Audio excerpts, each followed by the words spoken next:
اور نفس کے اندر گناہوں کے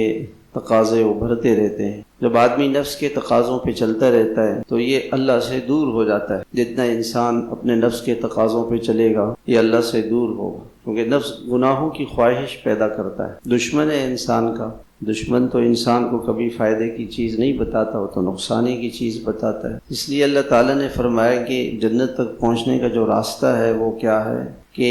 وَأَمَّا مَنْ خَافَ مَقَامَ رَبِّهِ، وہ شخص جو اپنے رب کے سامنے کھڑا ہونے سے ڈرا، یہ خوف دل میں پیدا ہوا کہ میں نے اللہ کے پاس جانا ہے اور اللہ کو جواب دینا ہے، یہ خوف دل میں پیدا ہو۔ اس لیے حضرات صحابہ کرام جب قرآن پاک کی وہ آیت پڑھتے تھے جس میں اس بات کا تذکرہ ہو کہ اللہ کے سامنے حاضری ہے تو بہت خوف ان پہ طاری ہوتا تھا۔ یوم یقوم الناس لرب العالمین، ایک دن لوگ رب العالمین کے سامنے کھڑے ہو جائیں گے۔ ایک دن ایسا ضرور آئے گا کہ ہماری اللہ کے دربار میں حاضری ہوگی، پیشی ہوگی اور ہم اللہ کے سامنے کھڑے ہوں۔ اللہ کا عرش سامنے ہوگا اور جنت سامنے ہوگی، جہنم بھی سامنے ہوگی، اور اللہ تعالیٰ ہر انسان سے سوال کریں گے ما منکم من احد الا سیکلمہ ربہ، اللہ تعالیٰ اس سے بات کریں گے، پوچھیں گے کہ بھی دنیا میں کیسی زندگی گزاری، دنیا میں کیا کیا، جس کے لیے میں نے بھیجا تھا اس کا کیا ہوا، یہ اللہ تعالیٰ سوال کریں گے انسان سے۔ تو جس شخص کو یہ خوف پیدا ہو، اس لیے اگر کوئی آدمی یہ خوف پیدا کرنا چاہتا ہے تو روزانہ